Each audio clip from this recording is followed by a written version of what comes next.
the clues in the name. You know, the British Broadcasting Corporation. It's definitely, it is a British unionist institution. It's Britishness which is the norm, and it's Scottishness which is the aberration for the BBC. You've got to work hard to believe the BBC after Jimmy Savile.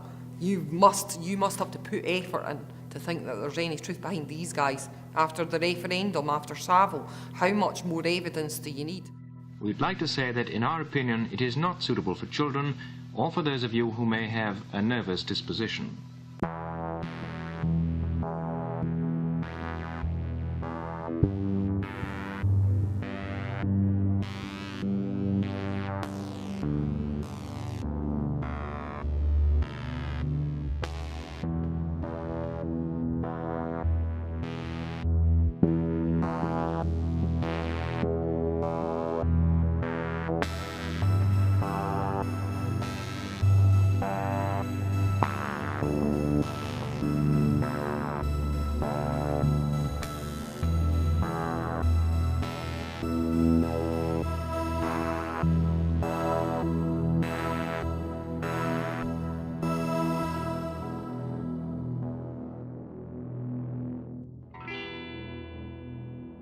You're publishing this film, Mr. Salmond, on the referendum, but really no prospect of anything happening in this Parliament. You've just heard a great tidal wave of malaise from the people our reporter spoke to.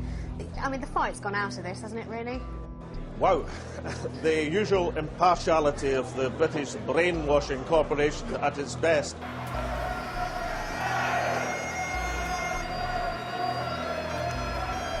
Today there have been further warnings about the possible negative consequences of Scottish independence. Deutsche Bank said a yes vote would be comparable to the mistakes that led to the Great Depression of the 1930s. This afternoon there have been protests outside the BBC's new headquarters in Glasgow against alleged pro-union bias by the corporation.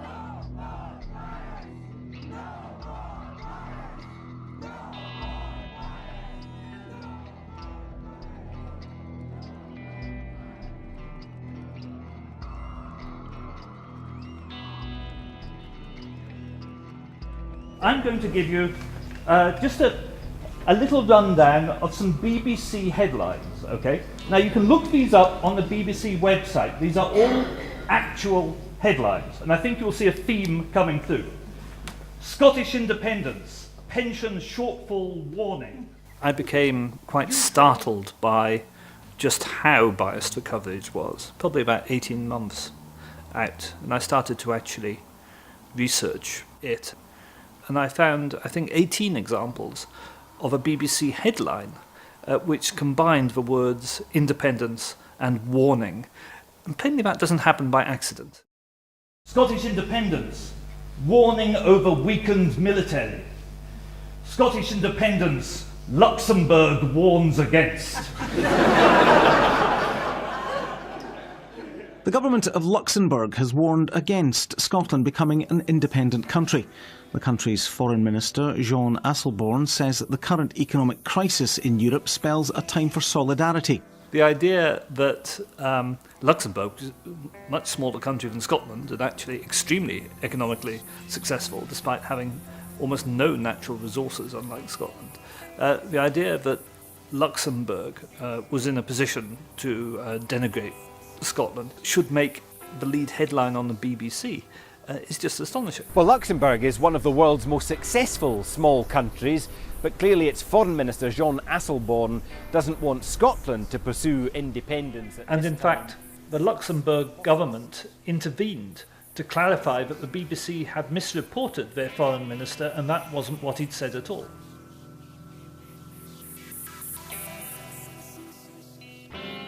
I had no clue about anything political. I've never been like that. Didn't watch the news, went to work, came home, dealt with kids. Didn't know anything, and the next thing I'm hearing that there's to be a referendum on Scottish independence. I'm honoured to announce that on Thursday, the 18th of September 2014, we will hold Scotland's referendum. That was a shock to me. I had no clue. I've never been politically aware.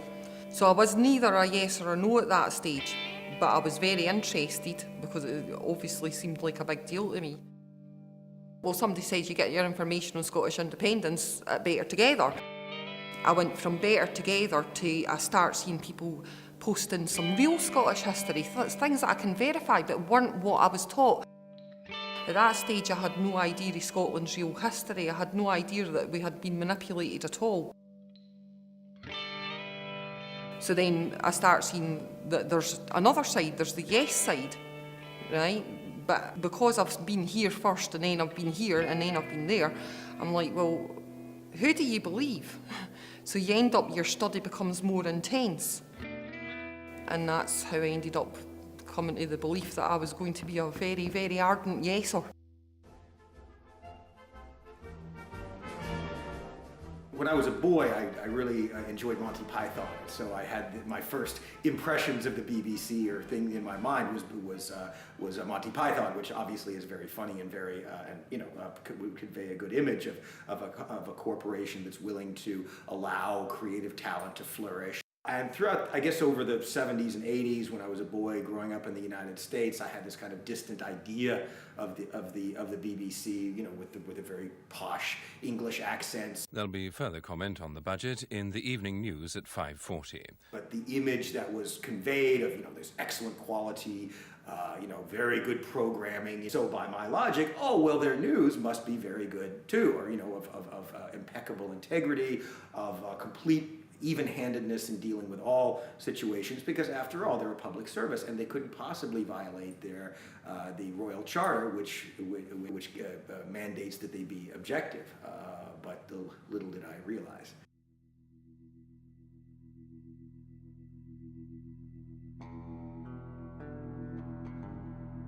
The treatment of Alex Salmond was classic propaganda, of the kind which mainstream politicians may feel isn't propaganda. They may think it's the nature of the dirty game of politics. If you can find the weakness in your opponents, especially if you can find an individual that's unappealing in some way or divisive.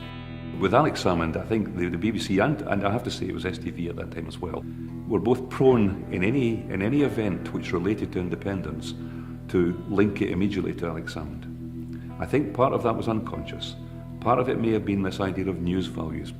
Alex Salmond is divisive, people want to see him, that kind of thing. But regardless of its origin in their brains, the consequence was the kind of demonisation of Alex Salmond, and by consequence the damage to the Yes campaign. Is there something about the way that you're leading this campaign that potential voters for the Yes side are finding off-putting? Who do you believe? Do you believe Alex Salmond or do you believe the Treasury? Damaging headlines for the First Minister. Alex Salmond's credibility is being called into question by opponents. They accuse him of misleading the public about whether an independent Scotland would remain in the EU. Alex Salmond under pressure over independence. The Yes campaign started to become, in media terms, Alex Salmond's campaign. I think it's part of a wider Better Together strategy to undermine the honesty and integrity of the First Minister. So if you didn't like Alex Salmond, and I heard people in the street say this, I quite like the idea of independence, but I can't stand that Alex Salmond didn't say. They tore after Alex Salmond, like demonised him and villainised him, and I think at times it was really, really personal. Fear not. While Alex Salmond didn't quite promise a land flowing with milk and honey, he did claim it would be a beacon of what he called progressiveness. You say that an independent Scotland would be a beacon of progressiveness. Mm. I think I recall Robert Mugabe saying something similar about Zimbabwe. I don't think, Jeremy, you can do yourself any great favours by comparing Scotland to Zimbabwe. No, I'm comparing you to Mugabe. Alistair Darling, clearly, easily demonised, I would think, with those eyebrows, easily demonised, but they never demonised Alistair Darling. They only did it with Alex Salmond. So it was a very clear, I think, quantitatively demonstrated piece of bias. Once heralded as a beacon of impartial reporting, Britain's main broadcaster, the BBC, is now being accused of being too pro-government in its reports. Coverage on other thorny topics like Scottish independence has been heavily criticised too, with doubts recently cast over the impartiality of senior correspondents. These BBC training videos posted on YouTube show its reporters attacking Scotland's pro-independence stance. You see other people and how upset they are, and it's so tangible. And then you start thinking, well, why is nobody doing anything? How did they just get away with this? So you look for protests, and then you don't find any. Okay, can't find one. Totally frustrated. Make an event. BBC biased protest. And I learned from there. I remember doing Google searches of Scottish independence and just seeing rows and rows of search results of risk, Alex Salmond, damage, all of these negative words and just article after article. And what I constantly saw in the way that the system works is you have these sham corporate-funded think tanks, you know, the Institute for Fiscal Studies, Office of Budget Responsibility, and the civil service, of course. So what they would do is produce these reports which purportedly showed the huge risks of independence. This is an independent report. These reports would be given to the press, circulated to the BBC, all of the newspapers, just over and over again. You know, 10 trillion pound black hole if Scotland becomes independent. Their finances will be destroyed. This is an independent report. In the run-up to the referendum, one of the so-called independent groups was the Office for Budget Responsibilities. It's a significant blow to Scotland's Yes campaign. The Office for Budget Responsibility, the government's official independent forecaster, has revised down its expectations of the likely long-term revenues from North Sea oil. The Office for Budget Responsibilities was created out of the Treasury by George Osborne. It's populated with people with a neoliberal view of economics. The idea that it's independent is farcical. It's a significant blow to Scotland's Yes campaign. But it was constantly, by both channels, treated as if it were truly independent and could be described as such. Institute for Fiscal Studies, similarly. This is an independent report. All of these predictions about these doom and gloom predictions about Scotland completely ignored what state could actually be created. Maybe these things could be avoided if the state was created and constructed properly. Maybe all of these doom and gloom scare stories are just big fat lies. The IFS is a very respected institution. Well, I think one of the things that was very noticeable during the campaign was the amount of time and publicity given to blatant astroturfing. What is astroturf? It's a perversion of grassroots, as in fake grassroots. Astroturf is when political, corporate, or other special interests disguise themselves and publish blogs, start Facebook and Twitter accounts, publish ads, letters to the editor, or simply post comments online to try to fool you into thinking an independent or grassroots movement is speaking. And that's what the Vote No Borders campaign was. BBC News has learned of an alternative No campaign, which calls itself No Borders. BBC News put out a 5 or 6 minute piece about a new grassroots No campaign organisation called Vote No Borders. Gavin Esler has this exclusive report. It was fronted by Gavin Esler, who's one of the BBC's star performers, who does not normally front pre-recorded news segments. It's still a very dubious setup, the entire thing. Very, very dubious. The idea is a grassroots campaign to rival that of the pro-independence Yes campaign. Exclusive report. And the piece had very high production values. And it had background music. It was like nothing you would normally see on the BBC News. For a grassroots No campaign movement, the extraordinary thing was nobody had ever seen it. You know, who were they? Where had it come from? I did some digging, and I discovered that Vote No Borders was registered to the London office of a public relations firm named Akanchi. That London public relations firm specialised in what it called national branding. Its job as a PR company was to improve the image of national governments. It received money from the Department for International Development for promoting the image of British colonies abroad. And most controversially, Akanchi was paid by the government of Israel to rebrand the image of Israel as a country of achievement. And a little more searching discovered that in 2012, the young lady who worked at Akanchi had put on her LinkedIn page that she was already working on a campaign against the SNP. Now that LinkedIn page was deleted the day they launched the No Borders campaign. The head of Vote No Borders was a gentleman called Malcolm Offord, who is also the director of Akanchi. And Mr. Offord is a contributor to the Conservative Party who had donated £120,000 and had, in addition, donated money to the personal election expenses of Michael Gove.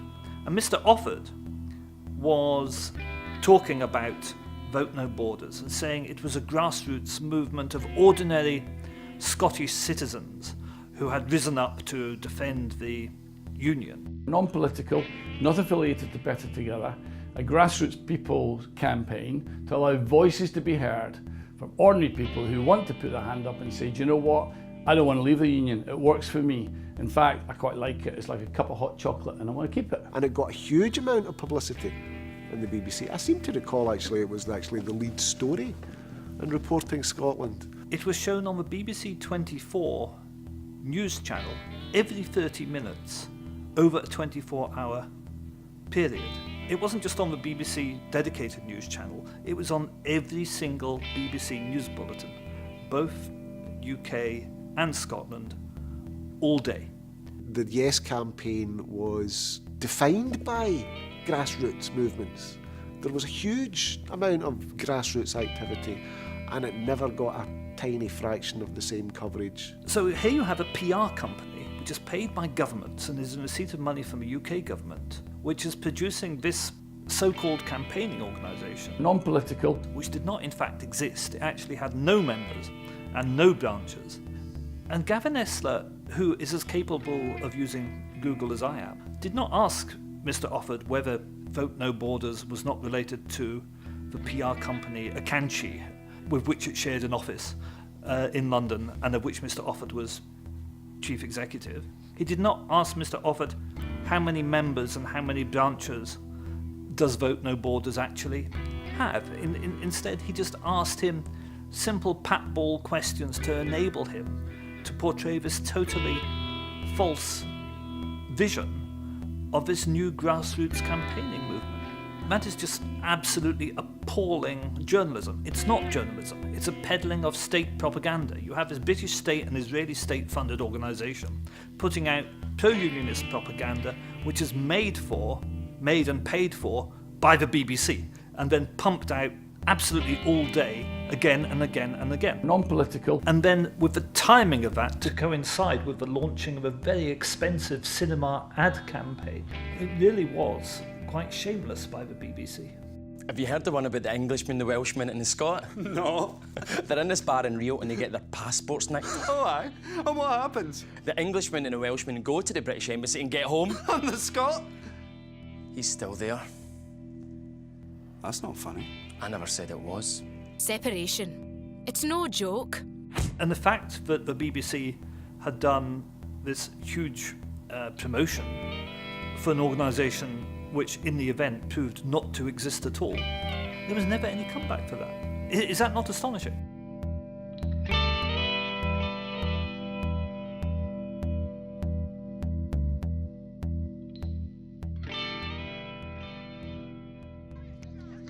We've been warned. We've been warned over and over, and we're clearly not listening. We've been warned about our tensions, we've been warned about the European Union, we've been warned about forces of darkness, we've been warned about just about everything. And aliens. How can a country of this size defend itself against aliens? Well, I attended 3 out of the demonstrations outside the BBC headquarters in Pacific Quay, including the very large one. People always volunteered their talent, their expertise, and getting them together just, you know, they didn't have to be big fancy things. All it had to be was a wee bit of entertainment, and we get our protesting done. And what was good about that as well was because because we were able to keep people entertained and things like that, we were able to make them family events and say, bring your children, bring your dogs, let's just go and protest the right way, go there and have our say. I thought the atmosphere was wonderful. But a carnival atmosphere, I think. Even the biggest one. And there were smaller ones. The biggest one, 5,000 to 10,000 people, big march right through Glasgow. These are ordinary people, family people, people with jobs, and and that are really, really caring what's happening to their country and what's happening with this BBC, and they want to be there and have their say. The coverage was very minimal on Reporting Scotland. I think journalists, even the best journalists, even the nicest journalists, really don't like criticism. They tend to think, we're journalists, we're doing our job here and you just have to listen to us. And so I think they found it a bit unnerving. They hadn't experienced it before. I actually remember watching a protest outside the Scottish Parliament, people who were carers, and there was about 20 people there, and I think they must have got a good few minutes of coverage, and they told the full story why they were there. Yet you can have thousands outside the BBC and get 19 seconds. So there you are. What does that tell you?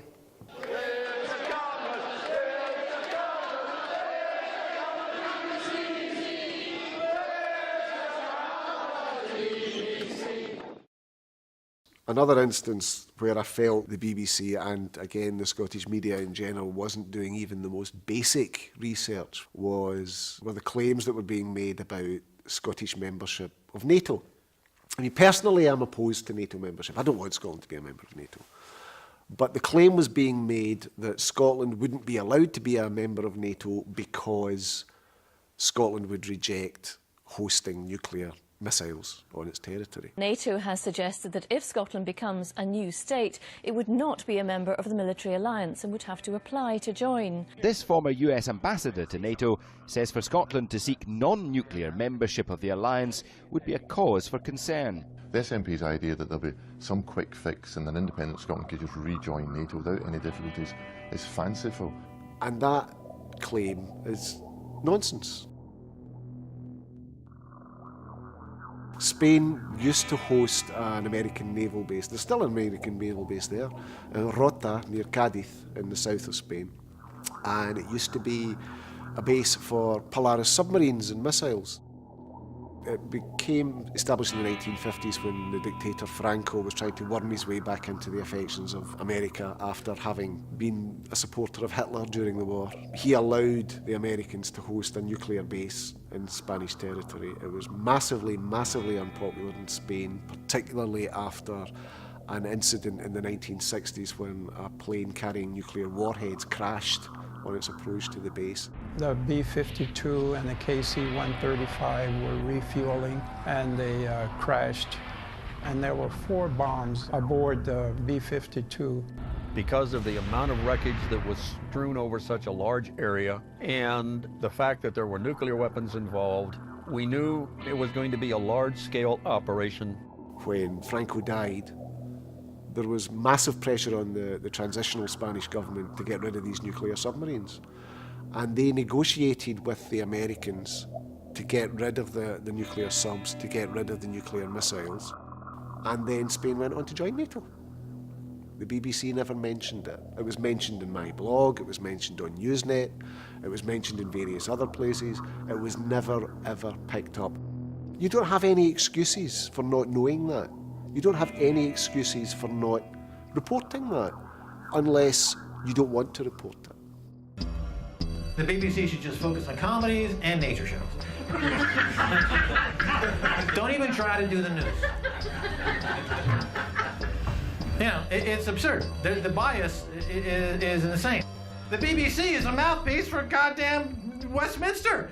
I've said already that I think a lot of bias can be semi-conscious and unconscious, but to deliberately cut a piece of film to make a point so as to suggest that someone is expressed an opinion about something that came before and they weren't, as happened in the case of Salmond.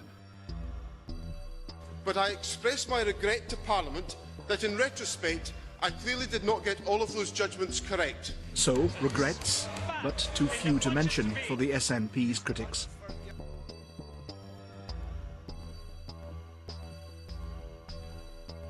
look me in the eye at the back of this parliamentary chamber and explain why local income tax was being dropped. As always, Mr Salmon didn't give the truth that day either. So, presiding officer, was that deceit or incompetence? Fact, in the budget debate... Is the worst form, in some ways the worst form of propaganda, you might argue, because it has to be deliberate. It's only in an ethical sense the worst, of course, because actually propaganda which is invisible, which shows no sign of interference, is by far the most effective. Croatia's ambassador to the UK has warned that trying to impose terms could slow down an independent Scotland's bid to become a member of the EU. Croatia became the 28th member of the club in July. One of the worst examples of deliberate manipulation of data to create an effect which was damaging to the Yes campaign was when Gary Robertson referred to the Croatian ambassador as if the Croatian ambassador had been sending a warning to Scotland, when in actual fact the Croatian ambassador was only talking about Croatia. So you really don't negotiate much, because you are just saying them, okay, we can do it in this time frame or not, and what are the consequences of this. So you want to have a balance between how much you want to opt out or prolong and what you can take right away, because if you decide to prolong many things or ask for exceptions on many issues, you are not ready actually. But there is another issue here as well. No harm to any Croatians, but Croatia has just emerged from a brutal genocidal war.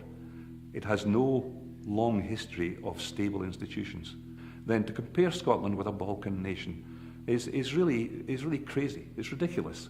And no harm to those Balkan nations. I wish them well in the future, but they're not like Scotland. I mean, I'm one of the Better Together volunteers. I've done my bit delivering papers and leaflets. Why did you feel you had to be here today? Me? Stop them from going independent. It's part of my religion, innit? You know what I mean? It's our country. You know what I mean? Shouldn't be going independent. To Alex Salmon today, Mr Salmon, you will not con the loyal Protestant people of Scotland. No to independence and no surrender to separatism.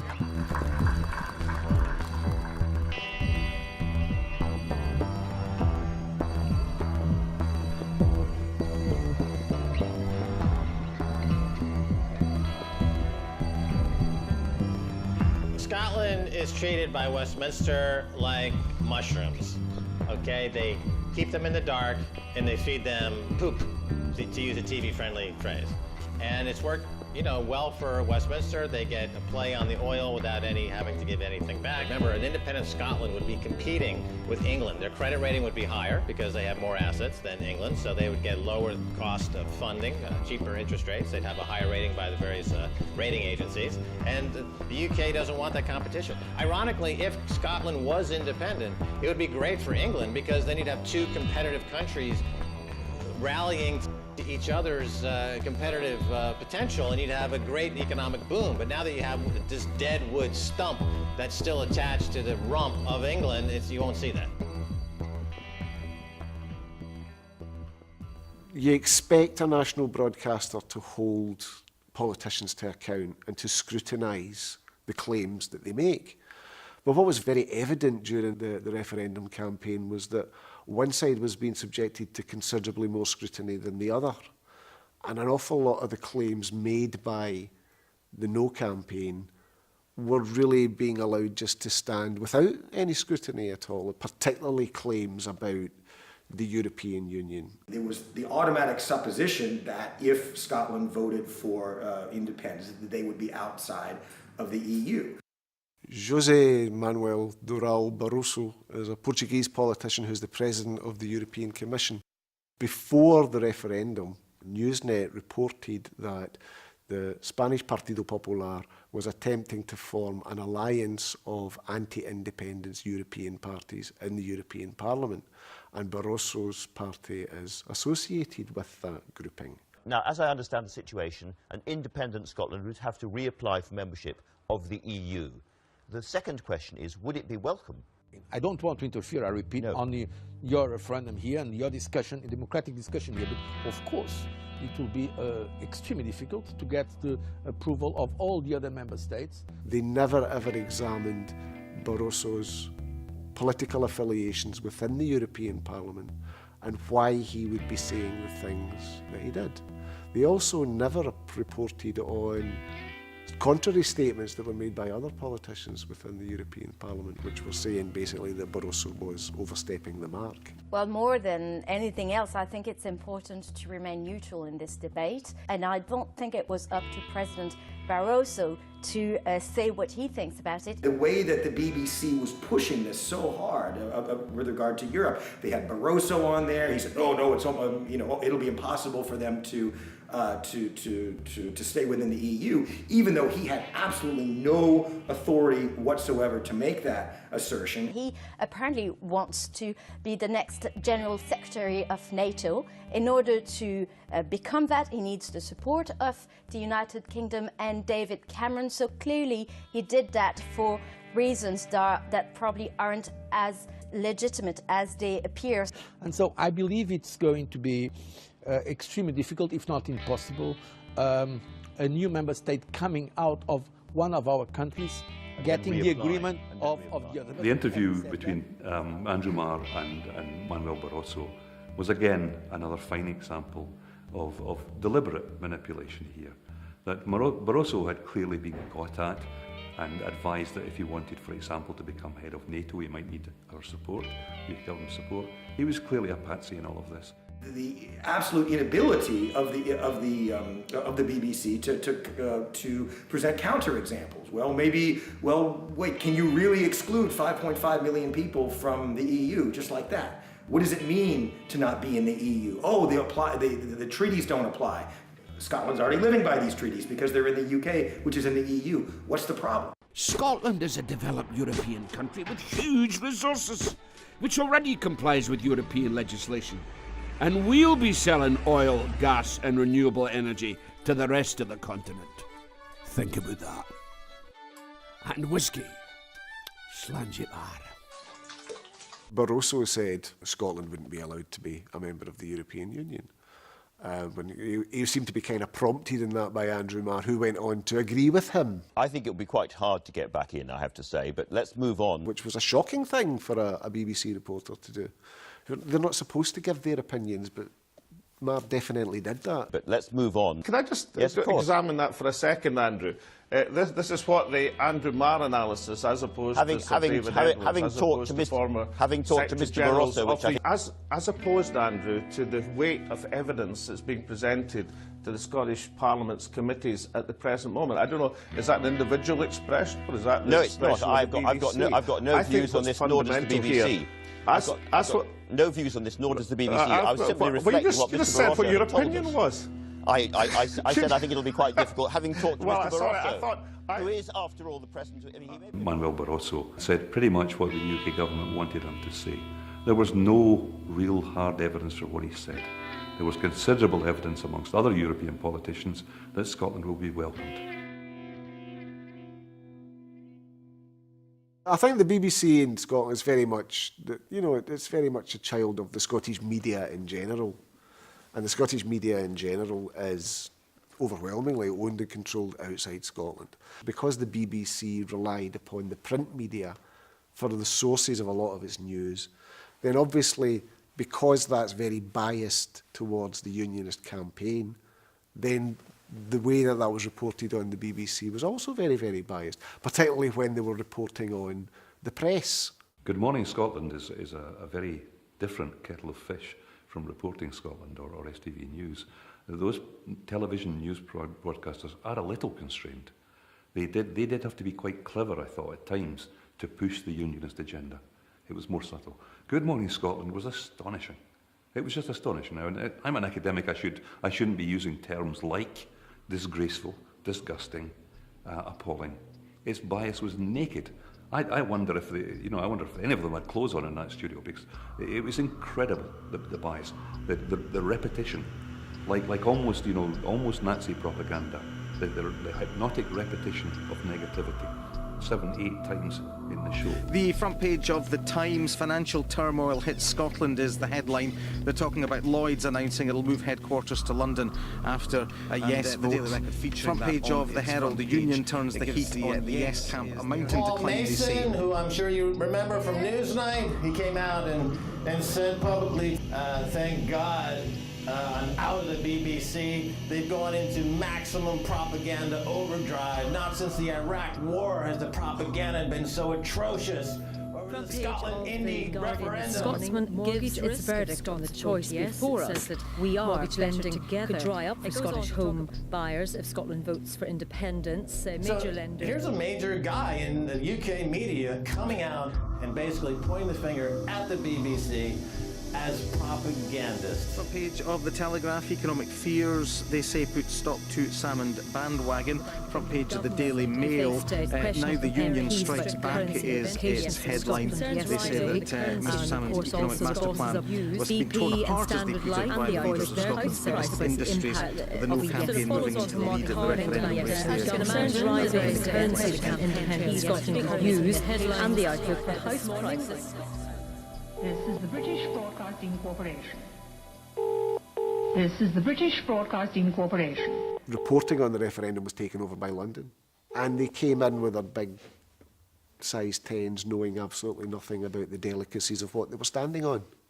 You know, so they trod all over it with their metropolitan prejudices. So you would constantly get just garbage, you know, like, oh, this is about anti-Englishness and stuff like that coming from people who really ought to have known better, frankly.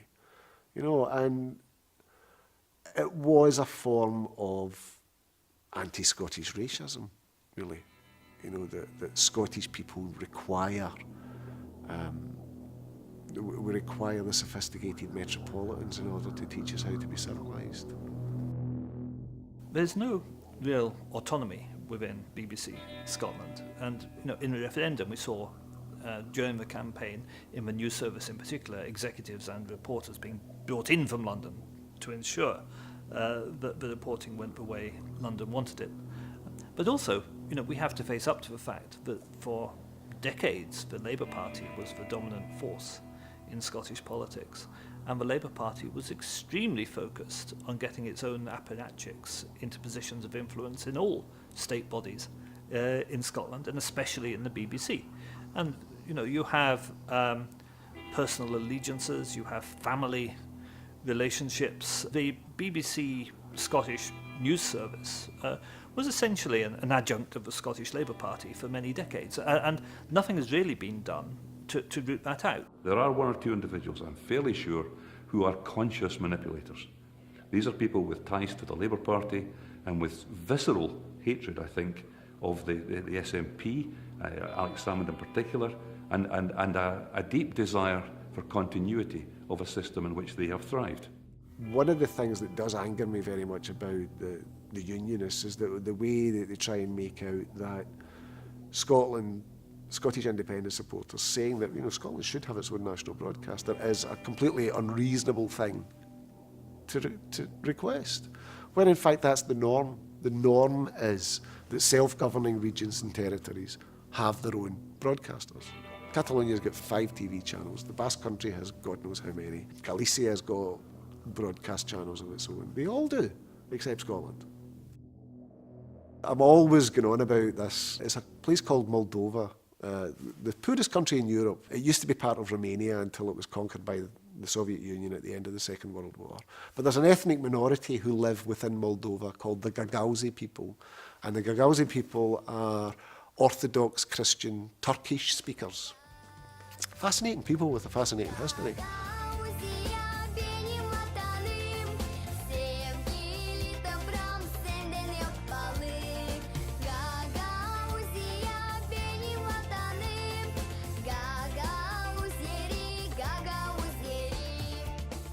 It's smaller than Ayrshire, it's got fewer people than Aberdeen, but it's completely self-governing.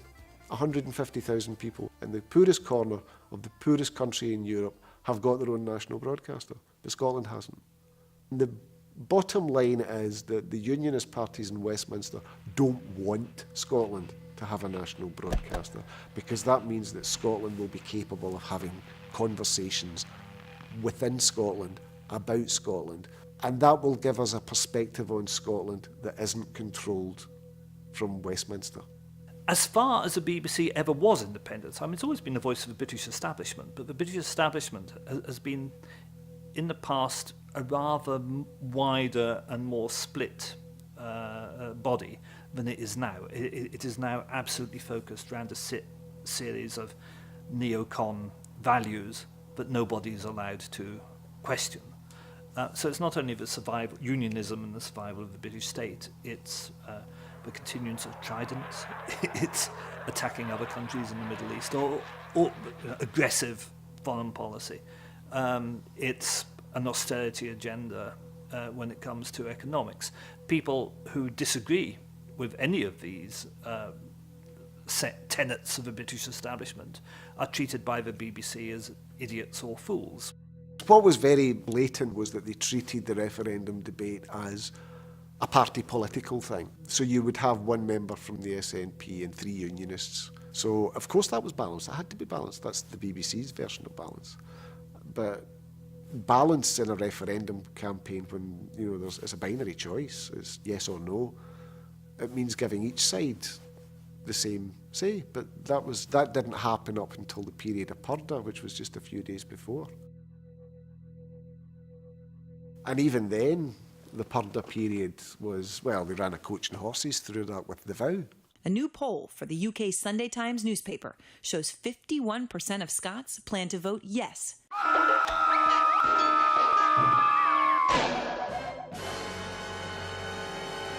The vow was very much phrased in a deliberately vague manner, because they wanted people in Scotland to think that what was on the table was Devo Max, which is what people had been asking for to be on the ballot at the beginning of the referendum, and Westminster had said no.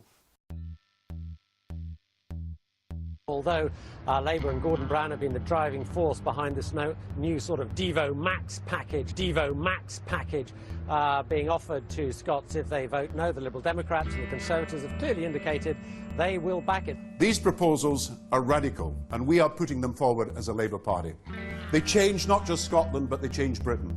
They move us closer, or as close to federalism as you can in a country where 85% of it is one nation, England. Gordon Brown was invested with an authority that Gordon Brown didn't have, and the BBC was instrumental in portraying this myth that Gordon Brown was able to deliver things that, frankly, he wasn't.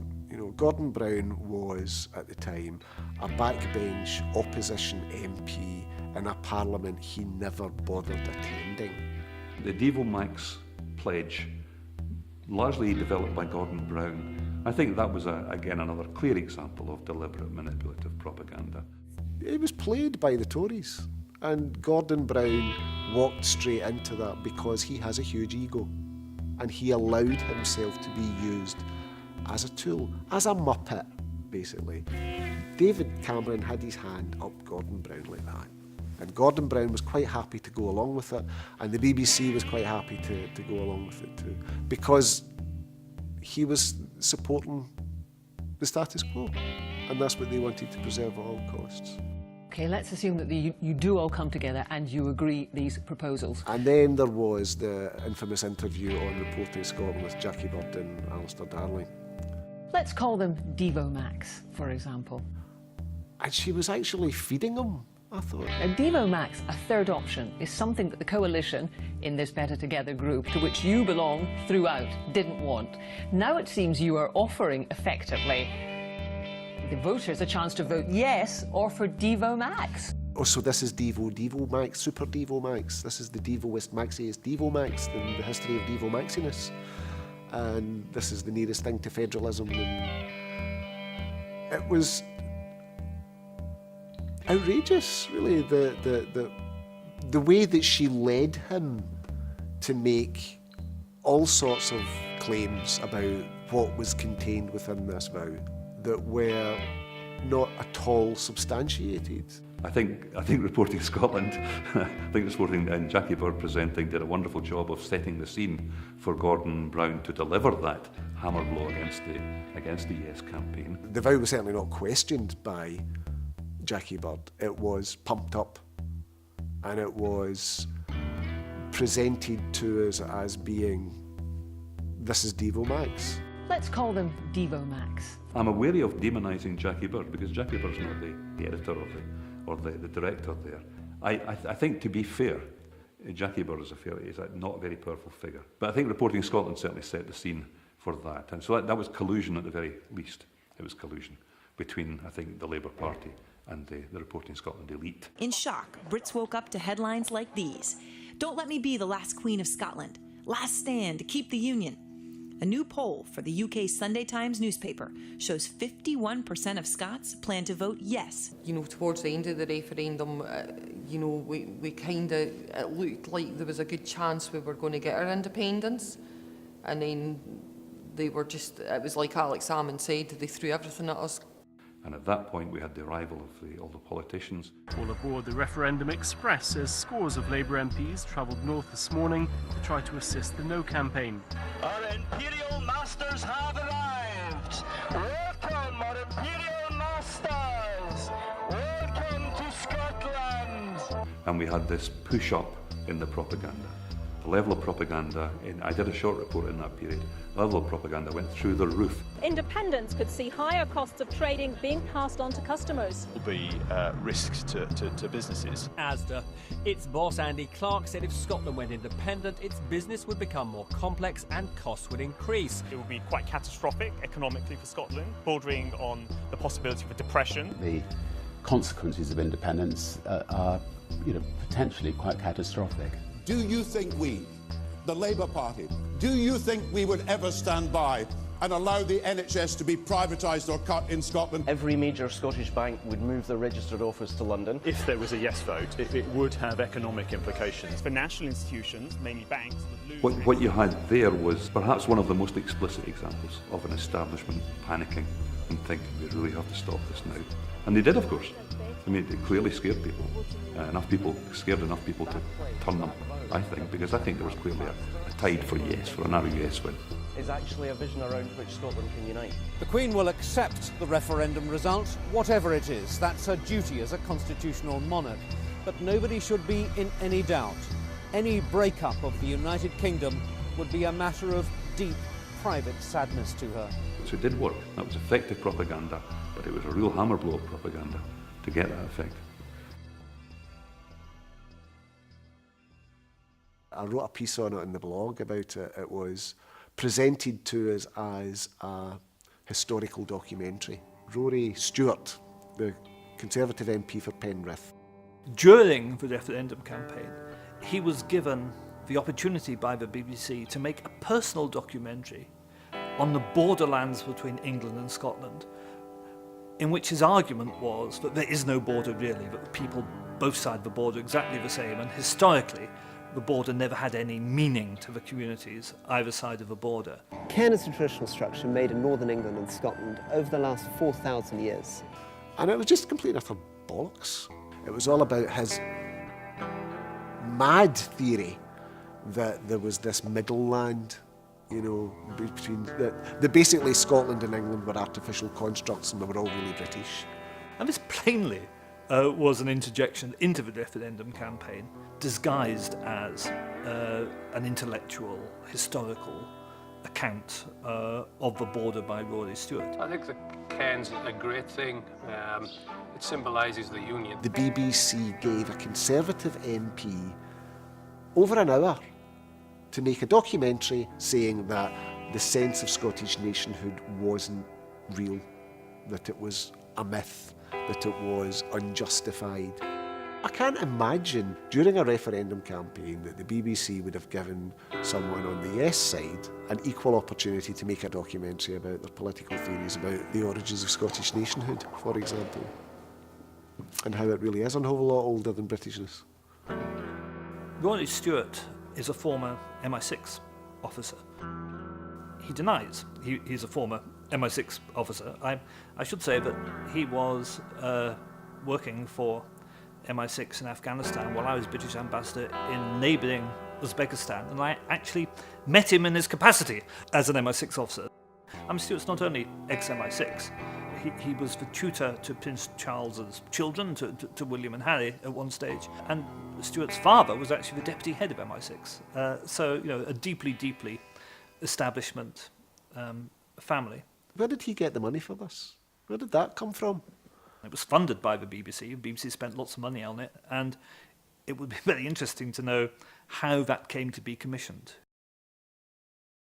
One of the most dramatic examples of propaganda is the case with Nick Robinson, where Nick Robinson lies basically about Alex Salmond failing to respond.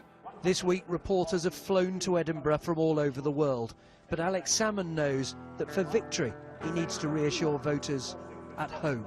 I kind of was already knowledgeable by the time that Nick Robinson came out with this. He didn't answer.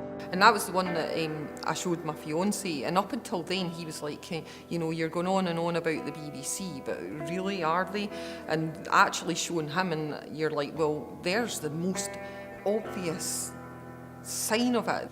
Thank you very much, First Minister. Nick Robinson, BBC News. Why should a Scottish voter believe you, a politician, against men who are responsible for billions of pounds of profits? Nick, the corporation tax does not depend on registered... Alex Salmond gave him a 6.5-minute answer in front of all these press, and then it comes on the BBC later on that night, and it shows you Nick Robinson asking the question, and then says... He didn't answer, but he did attack the reporting of those in what he called the metropolitan media. There's no denying that now. It is one of the most blatant, but you have to say actually it's probably one of the least effective pieces of propaganda ever, because it went viral and everybody got to laugh at Nick Robinson. It was an attempt, a serious and negative attempt at propaganda, but just blew up in the face of the BBC.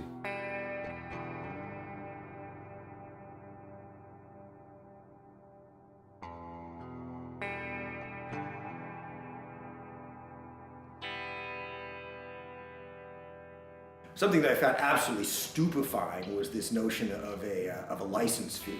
Now, when I found out that it was £150 a year, and I live in France and we do have to pay a license fee as well of about €100.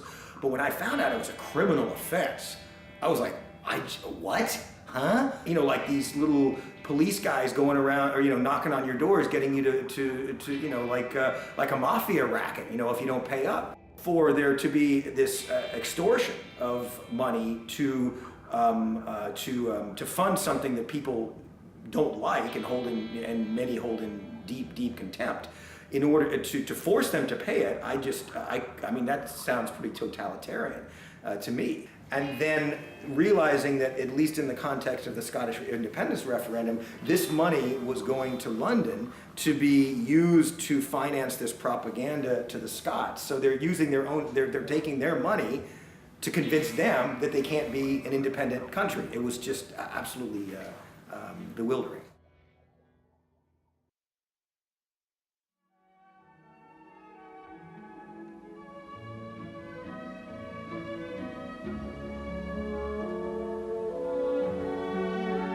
Well, in Catalonia, back in 1983, the parliament had a clear idea that they need their own media to explain what Catalonia was about. And that had nothing to do with politics, but with culture, with the country, to explain the geography, to explain population, how we lived, etc. And the parliament decided to start having a television, which depends on the parliament, back in 1983, and a public radio station and public television, which were independent from the Spanish political structure. And that's the key thing to the existence of TV3, which is our public television station. The money comes from the Catalan budget. So the parliament, the Catalan parliament, which we recovered after Franco's death because of the Constitution of 1978, the Spanish Constitution of 1978 decided that Spain was organized in autonomous communities, right? Catalonia being one of them, the Basque Country being another one, and Galicia, Andalusia, blah, blah, blah. And our parliament in Catalonia, not the government, our parliament decided that we wanted a television and a radio station, public television and radio station. So they approved the law to have their own television, which the Spanish approved, of course, first in the Spanish courts and then at the Catalan parliament. The Spanish government doesn't like very much that TV3 and Catalonia Radio is working so well, because we are leading the audience figures, so they are not very comfortable with this. But they don't do anything that can be interpreted as if they want us to shut down, right? They regulate very strongly. They need us not to have a deficit, and they need to put across regulations that make us very difficult the institutional life, but they won't do anything to shut us down. Because we depend on the Catalan institutions, we don't depend on the Hispanic institutions. So we report to the Catalan parliament, that's the key thing.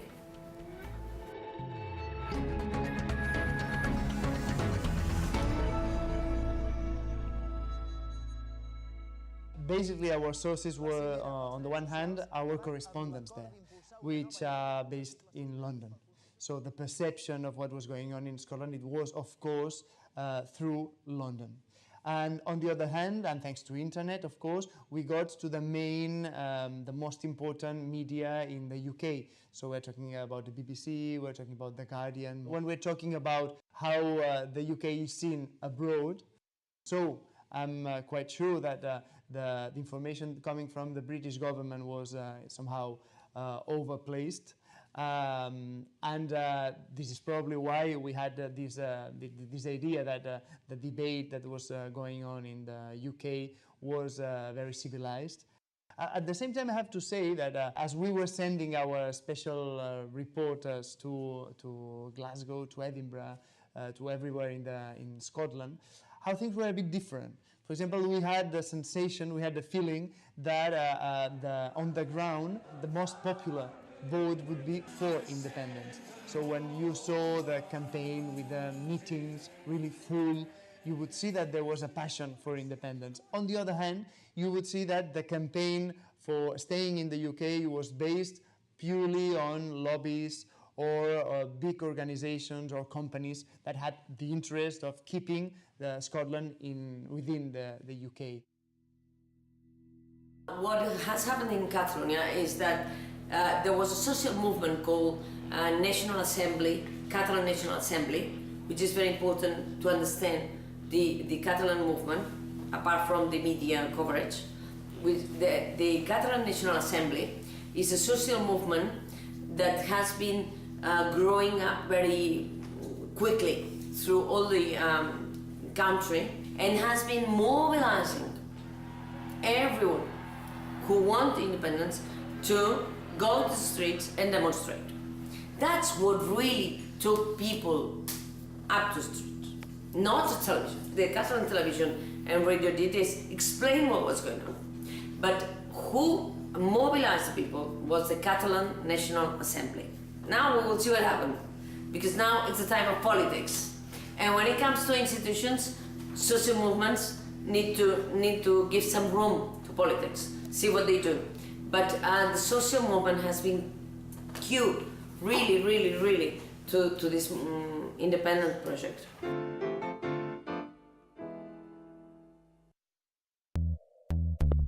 Scotland has voted no in this referendum on independence.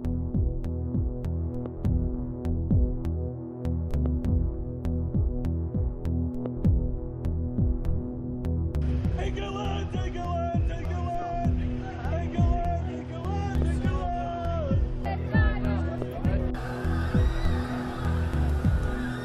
land. 6:30 last night, and hundreds of loyalists charge into George Square.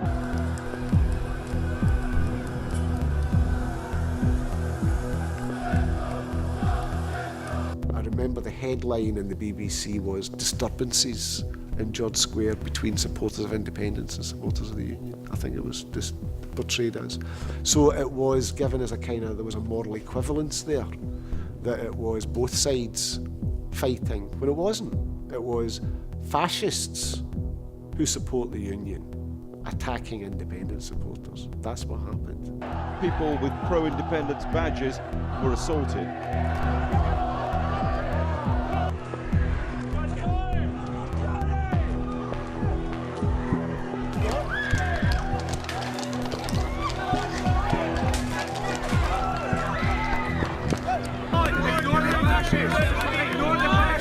Reporting Scotland were clearly unnerved by the whole thing and were struggling to talk about it.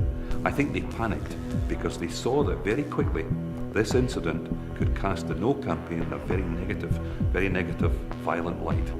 There was no reference at all to any suggestion that these protesters with the Union Jacks and the Nazi salutes could be connected in any way with the No campaign. The real violence in the independence campaign was entirely from the No side. Yet that's the side which claims victimhood status.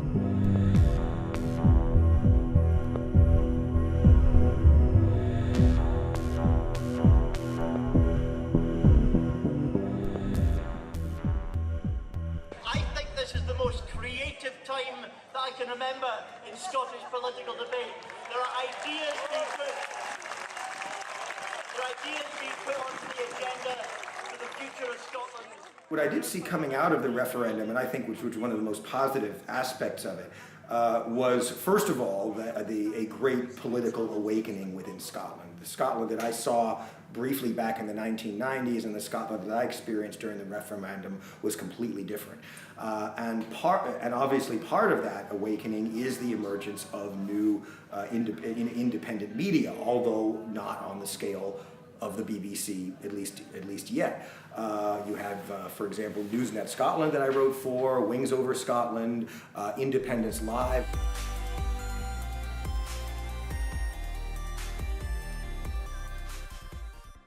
Also, there was the Dougie Doug cartoons that were made that were just fantastic creative expression over the referendum. And obviously these things were ignored by BBC and the other unionist media. The great positive of the referendum campaign was the absolute burgeoning of new media and the fact that such a large proportion of the population started getting their news from other places. I was by no means the biggest or most important pro-independence blogger. I was just one of a lot of individual voices, and we weren't controlled. We didn't necessarily all agree on everything. It was great. Absolute burgeoning of democracy and energy, both on the streets and in the new media. Independence Live covered, neighborhood meetings where there were fantastic speeches. All of the things that were lacking on the BBC were taking place in town halls and churches and neighborhood meetings all over Scotland, but it wasn't covered. So the positive, very compelling cases that I heard during the referendum on Independence Live or other events were completely ignored.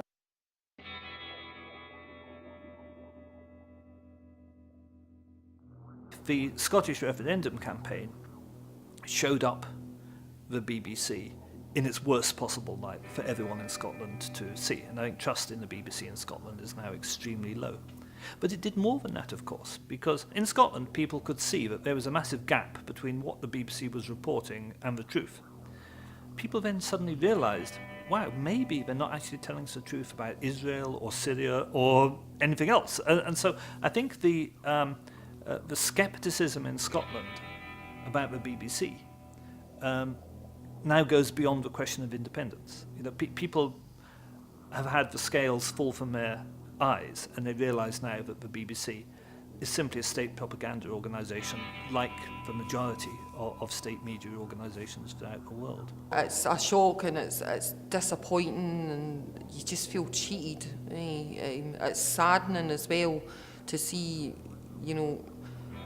what has happened to Scotland all these years, and the majority of people, because the only source of information they ever had was off the trusted BBC, had been led away from the truth and actually making a real judgment on independence as opposed to a manipulated lie. The top people in the BBC mix with top politicians, formerly New Labour. They mix with council leaders, they mix with industrialists. they sometimes send their kids to the same private school in Glasgow. So they become part of a little kind of elite culture which thinks that their way of thinking is the best way of thinking. And then when they're in positions as editors or senior reporters, they communicate, often indirectly, these values, which are largely neoliberal values, to the junior reporters. And the junior reporters think, how can I keep my job? And so they write that which will please and so on. They work towards the editor who works towards the director and so on. Then you see Jimmy Savile, and he's running about with various members of royalty and MPs, and then you're hearing about Dolphin Square and the Elm Guest House, and you just realise the whole system is just riddled and corrupt. And the BBC is as much part of that as any of these guys. They're all just tools and weapons for each other. They all support each other, and they've all kept themselves safe by getting themselves entangled and working together. And we're the people sitting and we see these things.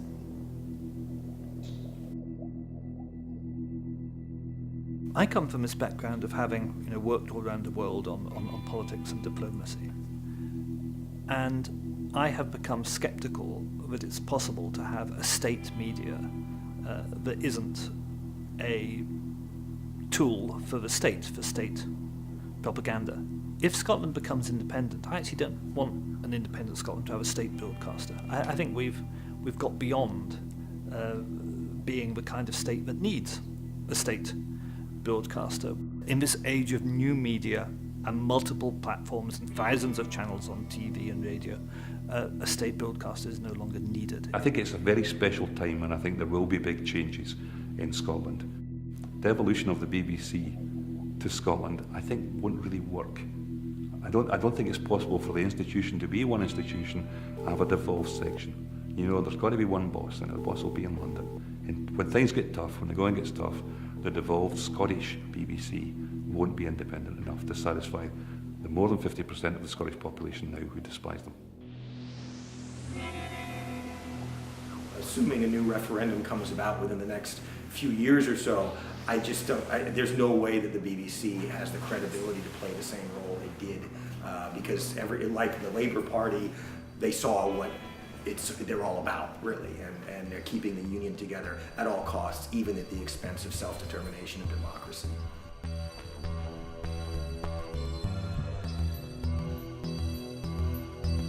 The First Minister arrived in Brussels today to a warning from Spain's Prime Minister that he will oppose any attempts to hold talks with Brexit actually makes the case for an independent Scotland a bit more complicated. It raises all sorts of new questions about currency and border controls. The BBC is in a total muddle on this. They have to work out whether they are a public service broadcaster, whether they believe in impartiality and balance or not, and excluding the third largest political party in the UK from a debate in the run-up to the next Westminster election, where we may well hold the balance of power, is a disservice not only to the ethos of the BBC, not just to voters in Scotland. Scotsman's main story, Nicola Sturgeon is maximising uncertainty and damaging prosperity by, in quotes, touting a second independence referendum. These are the words of the Scottish Secretary David Mundell. He called on the First Minister to take a firm line with, quotes, fanatics in our party who are... Foreign Office Minister David Livingstone has cast doubts on the possibility of Scotland remaining